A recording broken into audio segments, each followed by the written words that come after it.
crystal that glowed softly in the dim light. Above, the ceiling showed swirling colors from 1,000 different worlds. Each color represented a member species of the Council. It was beautiful and overwhelming at the same time. Ambassador Jiwan stood at the human podium. Her hands gripped the edge tightly as she looked out at the assembled delegates. There were so many of them. Creatures of every shape and size imaginable. Some had multiple arms. Others floated in containment fields. A few were just clouds of energy given form by technology she did not understand. All of them were staring at her. Jiwan had prepared for this moment for 6 months. She had studied the protocols, learned the customs, memorized the proper greetings for each major species. But nothing could have prepared her for the weight of all those eyes fixed on humanity. The prelate of the Voshan communion moved forward. Its body was made of living crystal that pulsed with inner light. Right now, that light was amber-colored, which Jiwan had learned meant displeasure. The prelate raised one of its forearms and the chamber fell silent. "The human delegation will explain their actions," the prelate said. Its voice was like wind chimes, clear and cold. "Since joining our alliance, your species has engaged in 47 military conflicts. This is unprecedented. This is unacceptable." Jiwan felt her heart beat faster. Behind her, Colonel Minho shifted his weight slightly. The military advisor had warned her this moment would come. Every human representative knew it would happen eventually. The council had been patient with them for years, but that patience was running out. "Honored prelate," Jiwan began. Her voice was steady even though her hands were shaking. "Humanity does not seek conflict. We have never started a fight with any council member. Every military action we have taken was to defend others or to stop threats against innocent people." A wave of sound moved through the alien assembly. It was not quite speech, but Jiwan could feel the disagreement in it. The prelate's crystal body pulsed brighter, the amber light deepening to red. "Defense," the prelate repeated. The word sounded like an accusation. "Your species discovered faster than light travel only 80 years ago. In that brief time, you have deployed military forces more than any civilization has in the past 3,000 years. The Drayan, our oldest members, have not fought a war in 12,000 years. The peaceful Krell have existed for 50,000 years without raising weapons. Yet humans, newcomers to the stars, have already earned a reputation for violence that echoes across the entire galaxy." The words stung because they were true. Humanity had been involved in dozens of conflicts since joining the council. But the prelate was only telling half the story. Jiwan needed to make them understand the other half. "With respect, prelate," she said carefully, "humanity's history has been different from yours. We evolved on a world that challenged us constantly. We fought for food, for land, for water, for survival itself. But that struggle taught us something valuable. We learned to recognize when others need protection." The prelate's light shifted slightly, becoming cooler, blue mixed with the amber. "And you believe this justifies your actions? The destruction of the pirate fleet at Kepler Station? Your intervention in the Talus Civil War? The blockade you placed around Rigel 4? Jiwan opened her mouth to respond, but Colonel Minho stepped forward first. His voice carried the authority of someone who had been there, who had seen what happened when people did nothing. "Each of those situations involved innocent lives, prelate," Minho said firmly. "The pirates at Kepler Station had already killed 6,000 civilians before we arrived. The Talus Civil War was not a civil war at all. It was a genocide targeting children. Rigel 4 was preparing to deploy biological weapons that would have sterilized 3 inhabited worlds. And in each case," the prelate countered sharply, "the council voted for diplomatic solutions, for peaceful negotiations, for time to work through proper channels. But humanity could not wait. Humanity never waits." That was the heart of it, Jiwan realized. The fundamental difference between humans and the older species. Time. The council had so much time. They could afford to debate for weeks or months because their worlds were safe. Their people were protected. They had forgotten what it felt like to be vulnerable. Jiwan met the prelate's gaze directly. She knew that direct eye contact was considered aggressive by many species. Some delegates shifted uncomfortably in their seats. But humans had learned that sometimes you needed to be aggressive to be heard. "You are correct, prelate," she said clearly. "We did not wait, because while the council debated for weeks, people died. Every day of negotiation was another day of suffering for those who could not defend themselves. Every day of proper channels was another day of children being murdered. We could not stand by and watch that happen." The chamber exploded into noise. Dozens of different species all began speaking at once. Some were angry. Some seemed confused. A few appeared thoughtful. The translation matrices struggled to keep up with all the overlapping voices and sounds. Jiwan stood her ground. She watched as the various factions formed in the chamber. Some delegates were nodding, particularly those from younger species who still remembered what it meant to be weak. But the older civilizations, the ones who had enjoyed peace for thousands of years, looked at humanity with something between fear and disgust. A new voice cut through the chaos. Perhaps we should ask the humans why they believe they have the right to make such decisions without consulting us. Jiwan turned to see Representative Hyun standing up. He was from the Human Diplomatic Corps, and he had always been the cautious one. He had always argued for following council rules exactly. Jiwan had not expected support from him, but Hyun was not looking at her. He was addressing the full council chamber. The council operates on consensus, Hyun said calmly. This ensures that all voices are heard, that all perspectives are considered. It is a beautiful system, one that has maintained peace for longer than human civilization has existed. But it is also a system designed by species who have the luxury of time.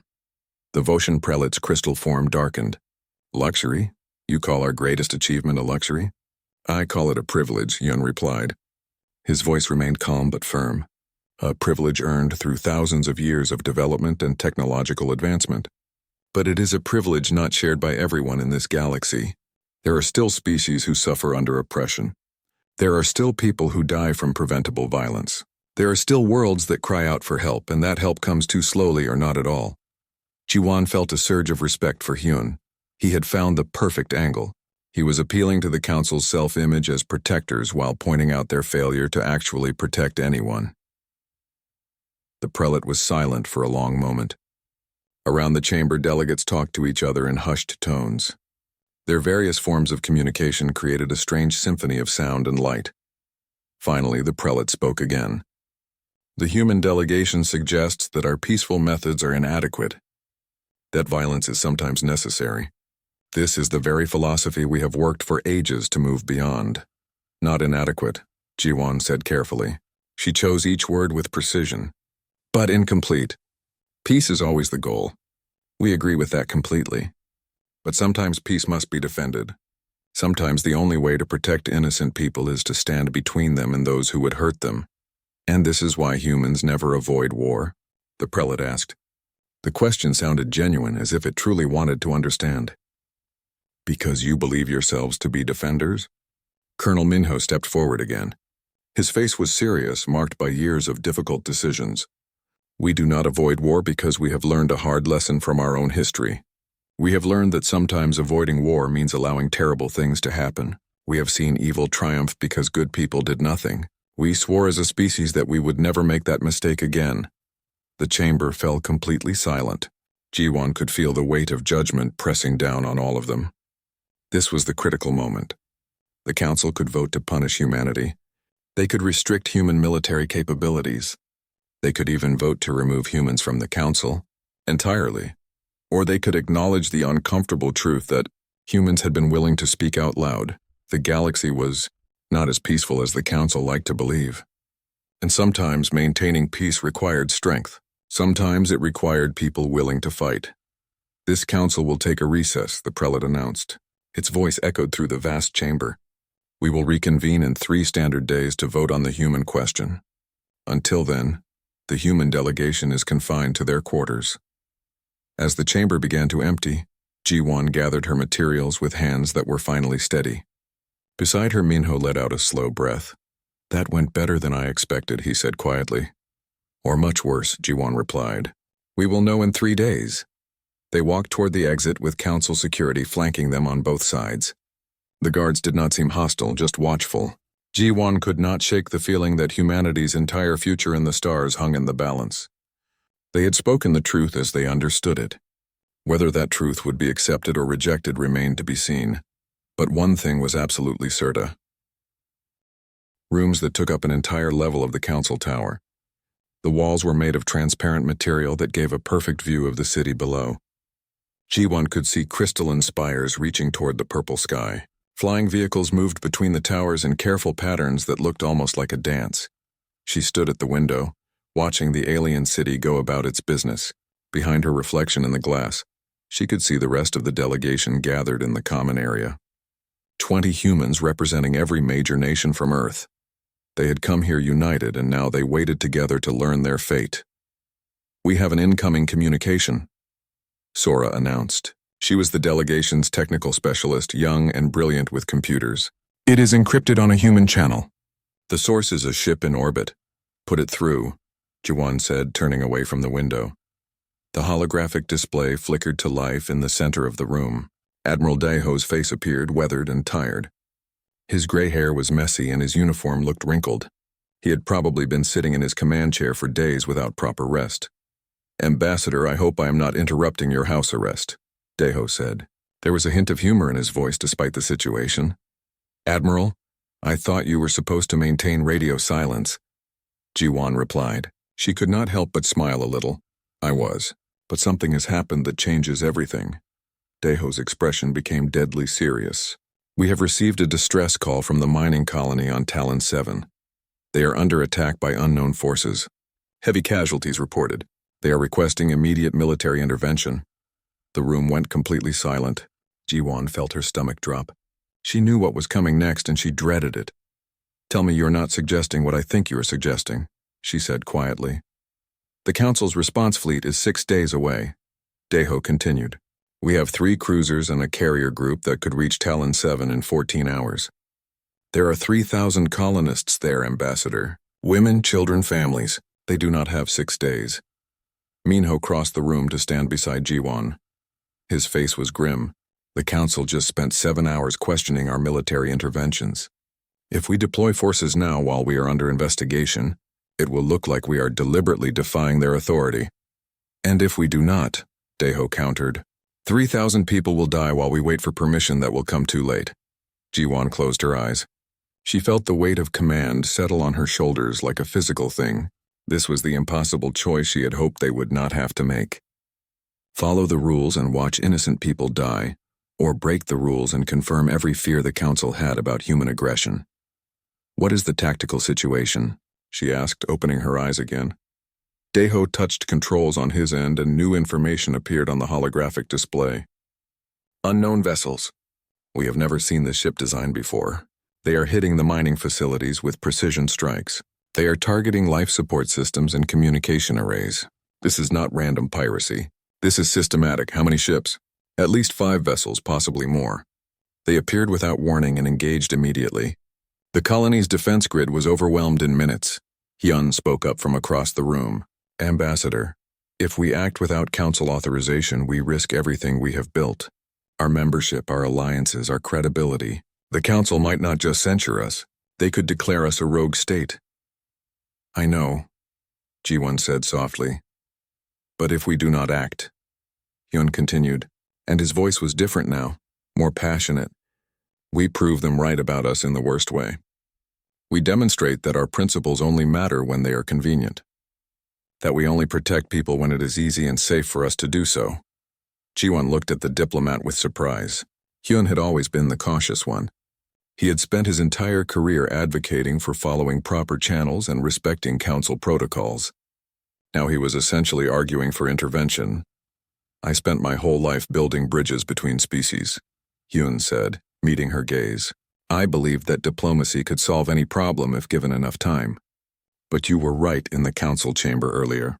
Some problems do not wait for diplomatic solutions. Some people do not have time for us to follow every protocol." Minho pulled up a tactical display showing the Talon 7 system. "If we are going to do this, we need to move now. Every minute we delay is another minute those colonists do not have."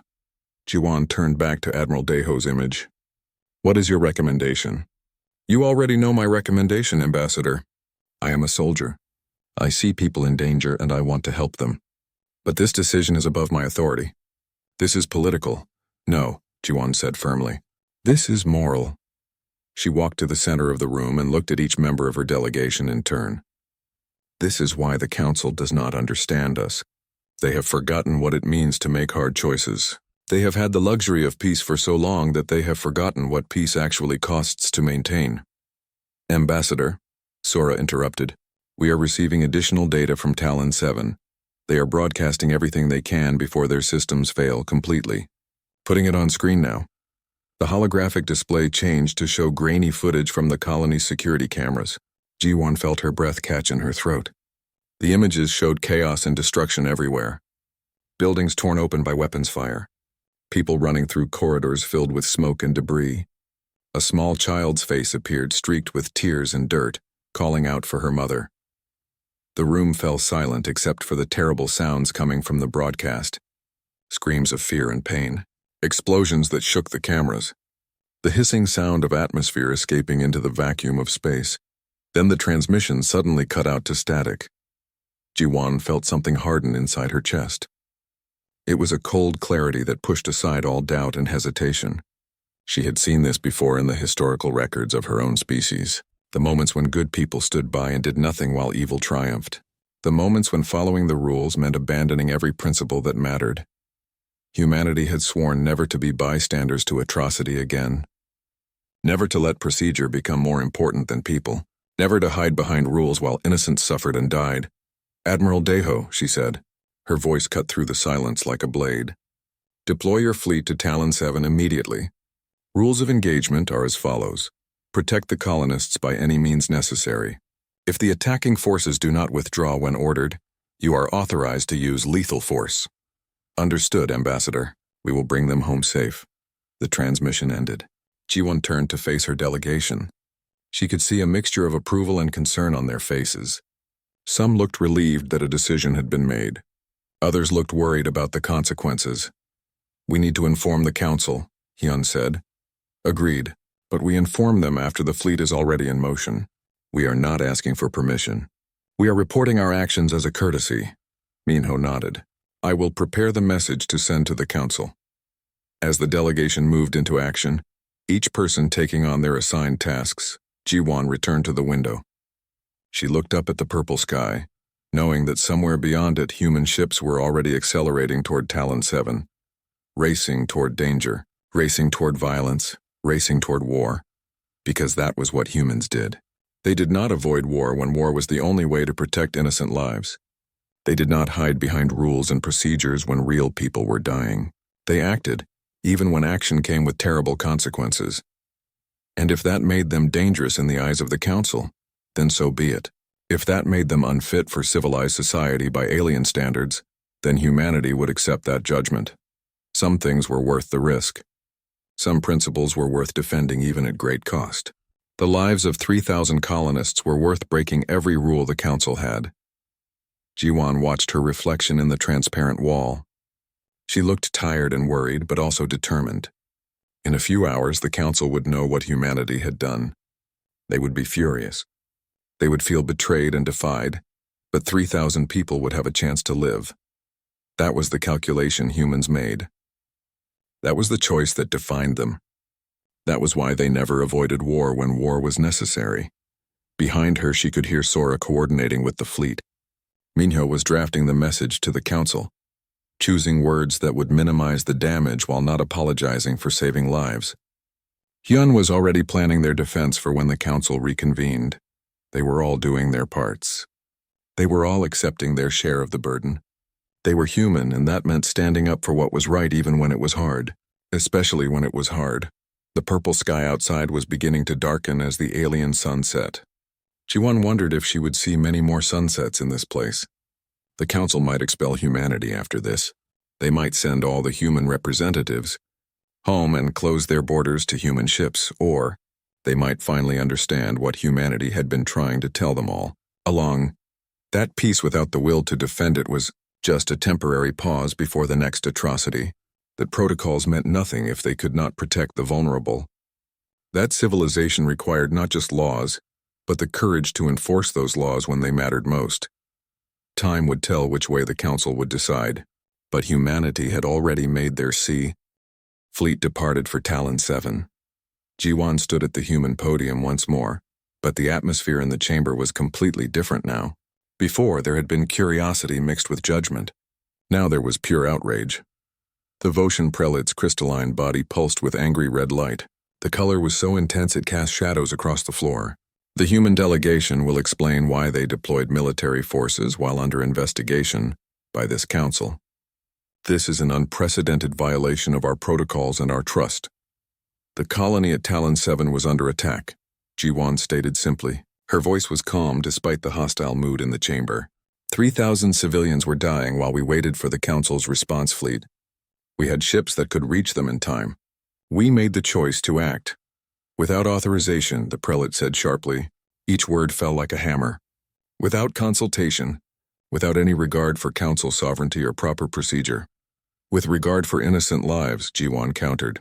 Lives that would have been lost if we had waited for authorization that would have arrived far too late. A delegate from the Murren Collective rose from its seat.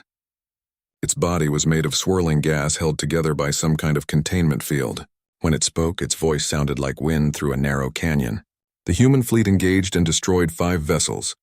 They killed sentient beings without trial, without negotiation, without any attempt at mercy.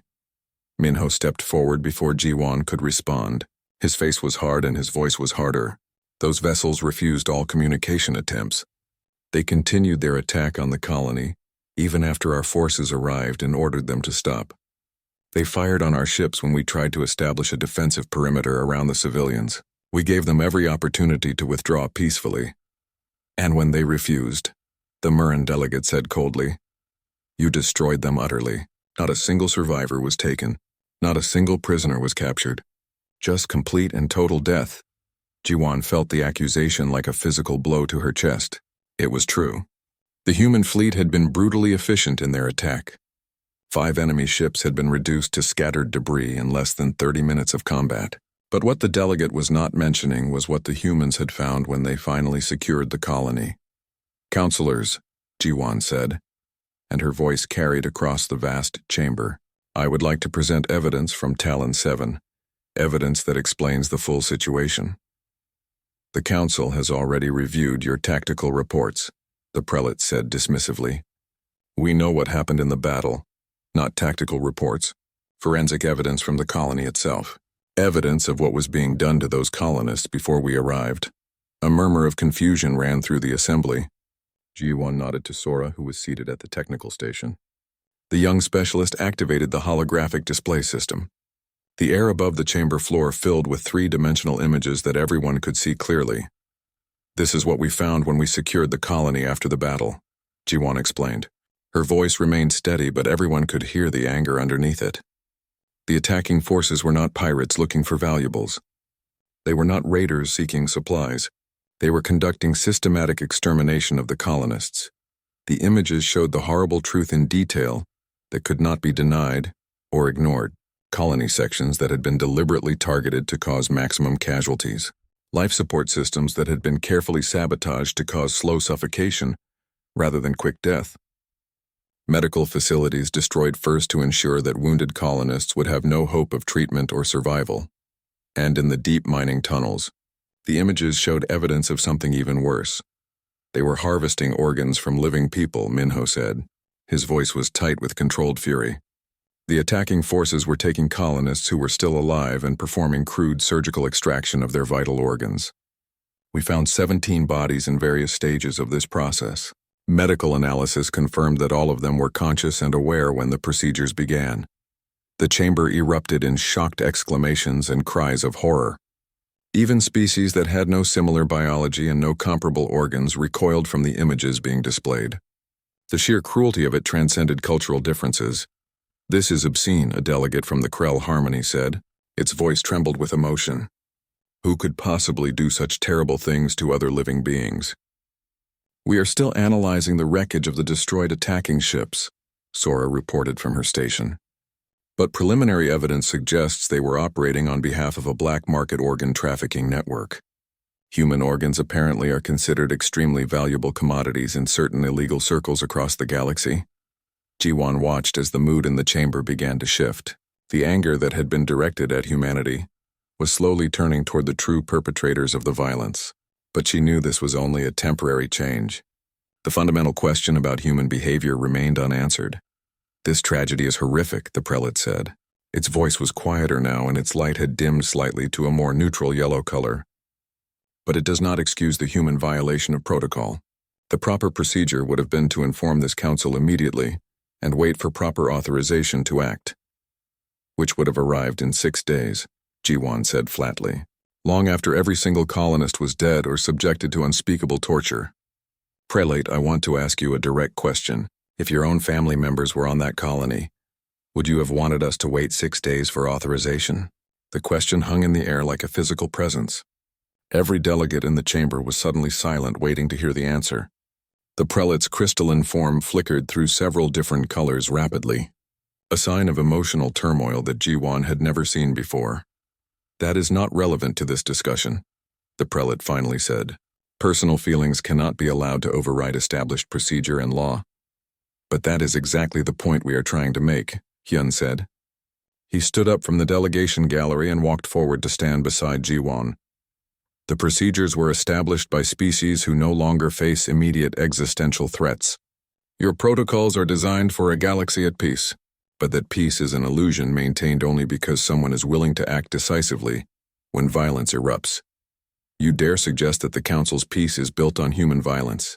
The prelate's tone was dangerous now, its light shifting back toward red. I suggest that the Council's peace is built on the assumption that violence will be dealt with eventually, through proper channels with appropriate oversight, Hyun replied calmly. But eventually is not fast enough when people are being tortured and killed right now in this very moment. A new voice entered the debate from an unexpected direction. Perhaps we should hear directly from the survivors of Talon 7 before we continue this argument. Jiwon turned to see Ambassador Taejin walking slowly into the chamber. He represented the colony of New Seoul and he looked absolutely exhausted. His face was drawn and pale. His clothes were still stained with dust and blood. He walked with a pronounced limp that spoke of injuries recently sustained. He had arrived on an emergency transport ship just a few hours earlier, traveling straight from the disaster at Talon 7. I was on Talon 7 when the attack began, Taejin said. His voice was hoarse but clear.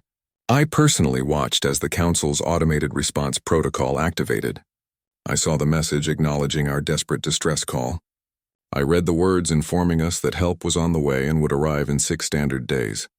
He walked slowly toward the center of the chamber.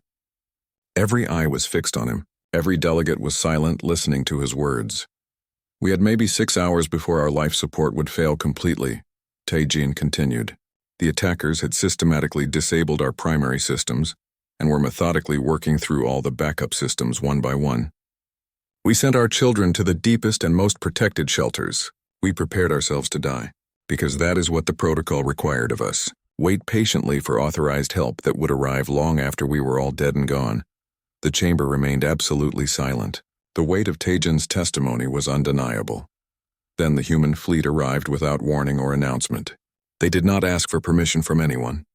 They did not wait for proper approval or authorization. They saw people in immediate danger and they acted to save us. They placed themselves and their ships between us and certain death. They gave us something the protocol never offered us. They gave us the choice to live. Taejin turned to face the prelate directly. His eyes were red from exhaustion and tears, but his gaze was steady and unflinching. You want to know why humans never avoid war? He asked. Because they have learned through their own painful history that sometimes the alternative to war is genocide. They have seen firsthand what happens when good people follow comfortable rules while evil people break every rule without hesitation. They have decided that they would rather be judged harshly for saving lives than be praised for following procedures. While innocent people die screaming, the impact of his words settled over the assembly like a heavy blanket. Jiwan could see delegates shifting uncomfortably in their seats. She could see them exchanging glances and conferring quietly with their neighbors. The simple narrative of human ag through colors that Jiwan had never seen before. Purple mixed with green, then shifted to deep blue, then back to amber. It was clearly struggling with something internal, some decision or realization that challenged everything it believed. Finally, the prelate spoke. This council will recess to consider all the evidence that has been presented today. The vote on the human question is postponed pending further investigation and deliberation.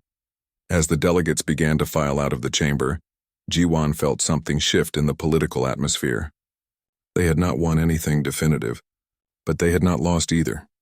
The conversation had fundamentally changed from whether humans were too violent to whether violence was sometimes necessary and justified. It was progress. Small progress, but progress nonetheless. Minho approached her as she gathered her materials from the podium. Do you think they will actually change anything? Jiwon looked out at the emptying chamber. She saw the ancient symbols carved into the walls, symbols representing millennia of peace maintained through careful protocols and endless patience. I honestly do not know, but at least now they are asking themselves the right questions. Which are what exactly? Not whether we should avoid war at all costs, Jiwon said quietly, but whether there are things in this universe worth fighting for, even when fighting comes with terrible consequences. They walked back toward their quarters together. The security escort that accompanied them seemed less hostile now. One of the guards, a being that looked vaguely like a large insect, even nodded respectfully as they passed. 3 days went by in a strange kind of limbo. The human delegation remained in their comfortable quarters, no longer officially confined but still not free to move about the council city without restrictions. During those 3 days, something unexpected began to happen. Ships arrived from across council space carrying delegates who requested private meetings with human representatives. These were not official council sessions. They were quiet, off-the-record conversations held in small rooms away from the main chamber. Jiwon found herself meeting with dozens of different species. Some were curious about human philosophy and history. Others wanted to share their own stories of times when the council's protocols had failed them. A few even quietly expressed support for humanity's approach, though they were careful not to say so publicly. On the third evening, Jiwon stood alone in her private quarters reviewing reports from Earth. The home government remained deeply divided about how to proceed. Conservative politicians were calling for the delegation to apologize and seek compromise with the council. Progressive leaders were demanding they stand firm and refuse to back down on principles. Everyone had an opinion. Everyone knew exactly what should be done, but none of them were here facing the actual consequences of these decisions. A soft chime announced an unexpected visitor. Jiwon checked the security display and felt her eyes widen in surprise. The Voshan prelate itself stood at her door, completely alone and apparently unannounced. "Prelate," she said as she opened the door. "This is highly unexpected. May I enter?" the prelate asked. Its voice was different now, softer somehow. "I wish to speak with you privately and completely off the record."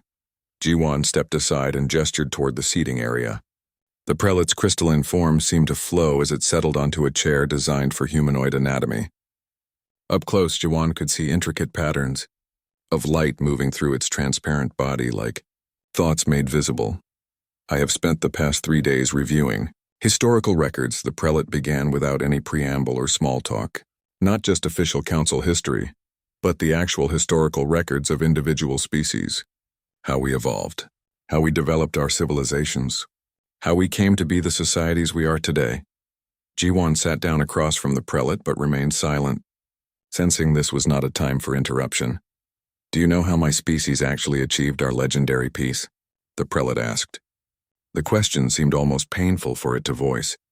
"We killed everyone who disagreed with us about the nature of violence. For 3,000 years we waged wars of philosophy and ideology. Those who believed violence could ever be justified were systematically eliminated from our society. Eventually, only the completely peaceful individuals remained alive to reproduce." The admission hung heavy in the air between them. Jiwon felt her breath catch slightly at the implications. "We do not teach this history anymore to our young." The prelate continued quietly. "We prefer to believe that we evolved beyond violence naturally through enlightenment and wisdom, that our peace is evidence of our moral and intellectual superiority over less developed species. But the truth is much darker. We paid for our peace with rivers of blood. We just did it so long ago that we have forgotten the actual cost." "Why are you telling me this?" Jiwon asked softly. "Because I realized something profound while watching your species these past few days. You have not forgotten what violence costs. You remember the price clearly, and yet you choose to pay that price when you believe it is necessary. You are not more violent than we were in our past. You are simply more honest about the reality of what violence sometimes requires." The prelate's crystalline form pulsed with colors that Jiwon had never seen before. They were not the standard emotional indicators she had learned to recognize. These were something else entirely. emotions, or concepts that perhaps had no human equivalent. The Council is genuinely afraid of humans, the prelate said. Not because you are warriors, but because you remind us of what we used to be, what we had to do and who we had to become to reach our current state. You are like a mirror being held up to show us our own ugly and violent history that we have tried so hard to forget. Jiwon chose her next words very carefully. Humanity is not interested in conquest or domination of other species. We simply want the freedom to help those who desperately need help. I know that now. I have seen the evidence clearly. That is what makes this situation so complicated and difficult for the Council. If you were typical warmongers seeking power and territory, we could simply exile you from Council space and be done with it. But you are not that at all. You fight for others, not for yourselves. You risk your own lives for species you barely know. It is simultaneously admirable and absolutely terrifying. What happens now? Jiwon asked. What will the Council decide? Now comes the truly difficult part. Now I have to convince a council full of species who have completely forgotten how to fight that sometimes fighting is necessary for survival. That peace maintained through willful ignorance of suffering is not truly peace at all. It is just comfortable blindness. That sounds incredibly difficult. It is perhaps the hardest thing I have ever attempted, but maybe that is exactly why humans needed to join the council at this particular moment in history, to remind us of fundamental truths we have been avoiding for too long. The prelate rose to leave. Its crystalline body caught and reflected the light from the window in beautiful patterns. At the door it paused and turned back toward Jiwon. Ambassador Jiwon, I cannot promise you that the council will rule in humanity's favor. Many delegates still believe absolutely that any violence is completely unacceptable, regardless of circumstances or justification. But I want you to know that I will argue passionately for humanity's position, not because I approve of war or violence, but because I have finally remembered that sometimes the only way to maintain real peace is to be willing to defend it with force. After the prelate departed, Jiwon sat alone in the dimming evening light. She thought about the cost of peace, about the price of maintaining principles, about the weight of choices that had no purely good answers. Her communicator suddenly chimed with an urgent message. It was Minho. Ambassador, you need to see this immediately. We are getting reports from all across council space. Multiple different species are coming forward with their own stories of attacks and violence. Stories of situations where they requested help desperately, and the council's response came far too late to save anyone. Jiwon felt her heart rate increase. How many reports are we talking about? Dozens at minimum. Maybe hundreds once everyone finishes coming forward.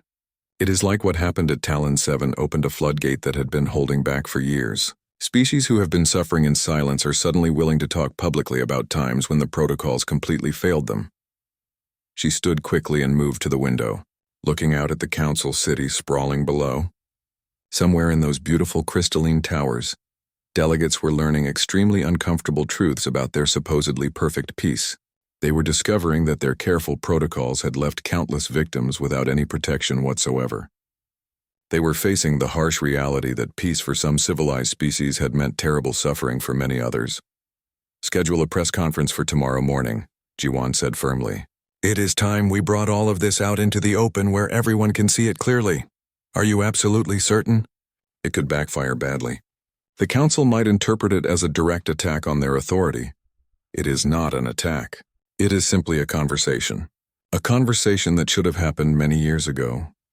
As Jiwon prepared mentally for what would likely be the most important speech of her entire career, at the very heart of the council city, this was where citizens from 100 different worlds gathered to watch important galactic events on towering holographic displays.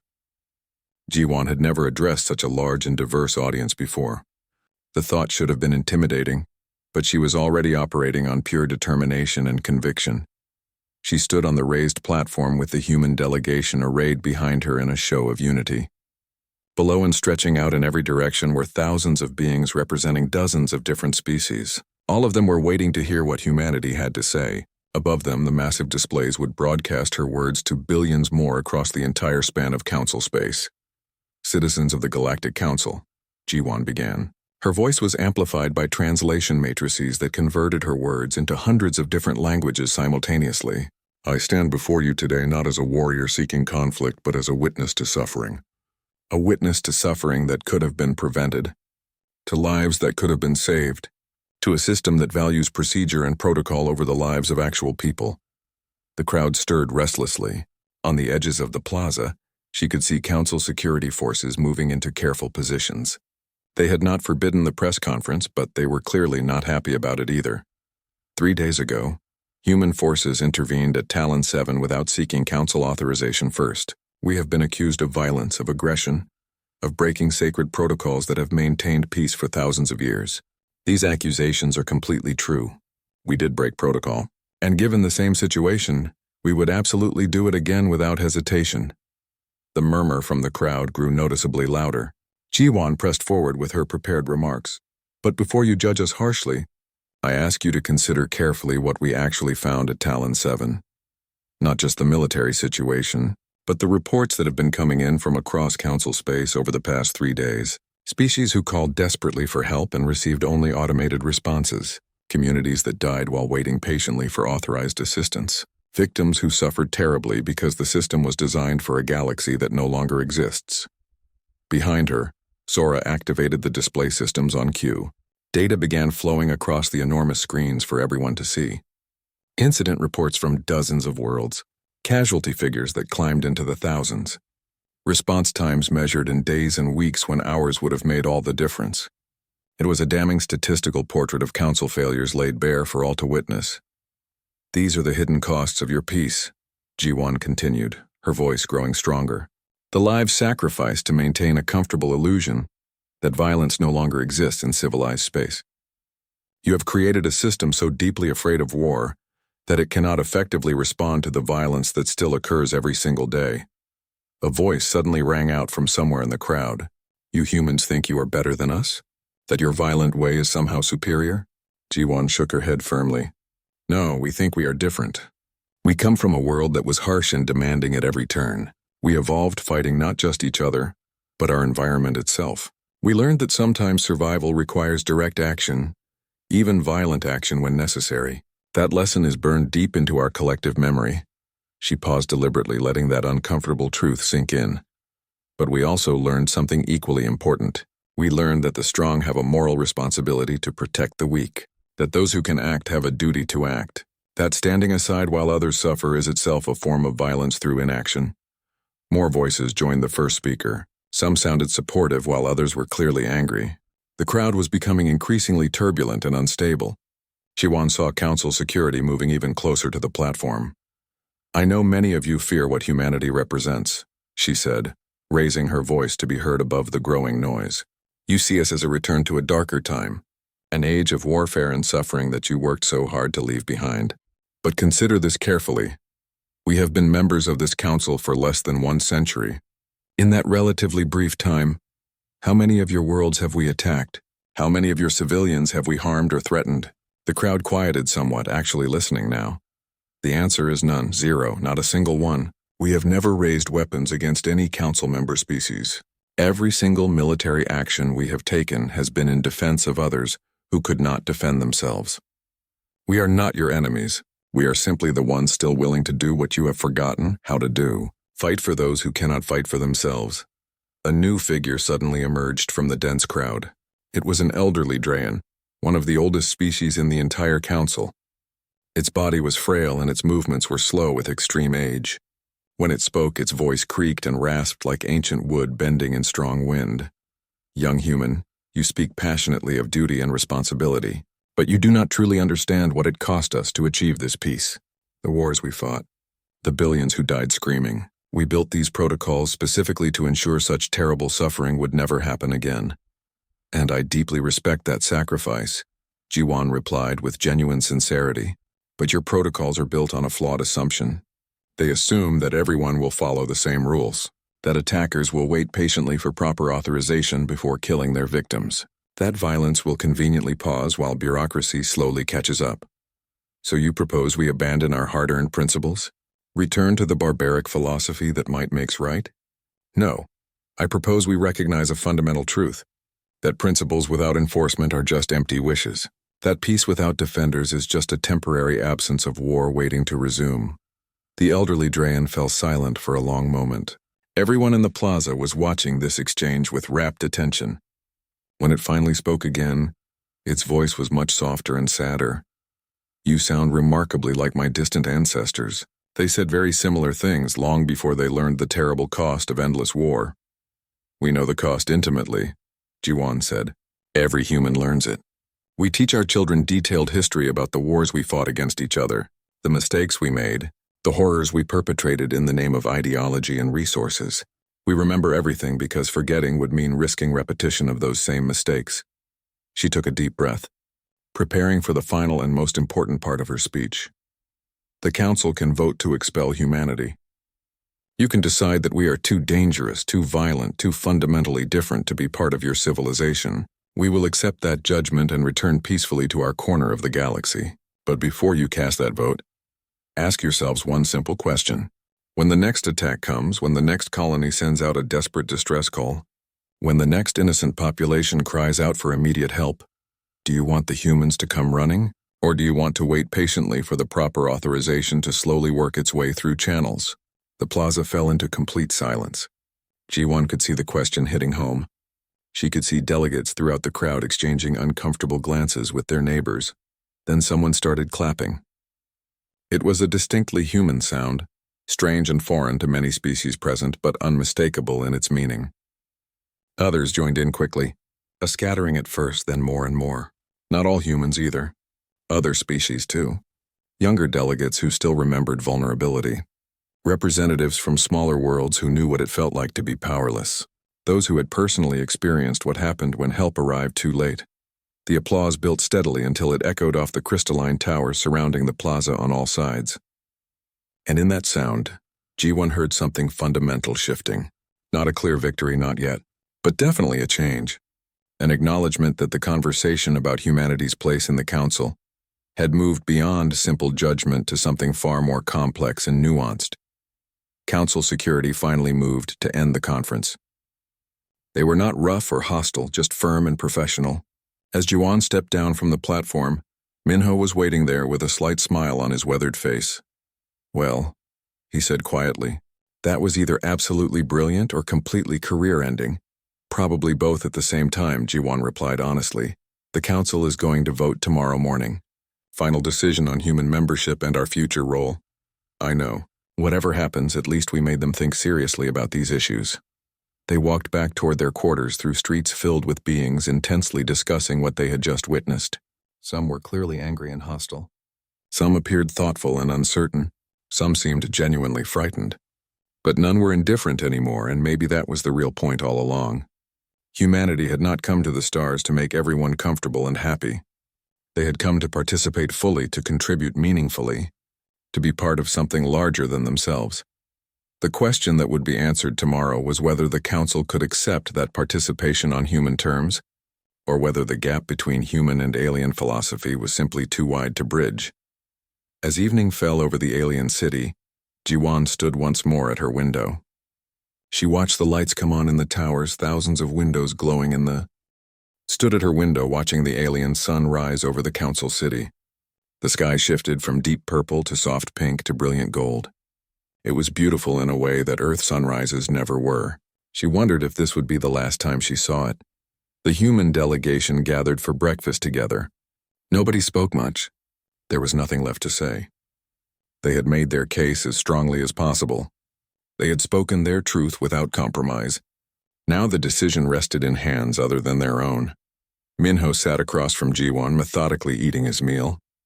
"Whatever happens today, I want you to know that I am proud of what we accomplished here. We might be expelled from the Council entirely," Jiwan said quietly. "Perhaps. But we made them question everything they believed about peace and violence. That matters regardless of how they vote." Hyun joined them at the table. He looked tired but strangely peaceful. "I received a message this morning from the prelate. It was brief. It said only that the debate has been fierce and the outcome is genuinely uncertain. So it could go either way," Sora said from nearby. "It could, but the fact that it is even close says something important. A month ago, they would have voted unanimously to expel us without hesitation. At precisely mid-morning, the summons came. The Council was ready to convene for the final vote. The human delegation made their way through the city streets one last time. Citizens watched them pass with expressions Ji-won could not quite read. Curiosity mixed with fear, mixed with something that might have been respect. The council chamber was completely full when they arrived. Every seat was occupied. Delegates who had missed previous sessions had returned specifically for this vote.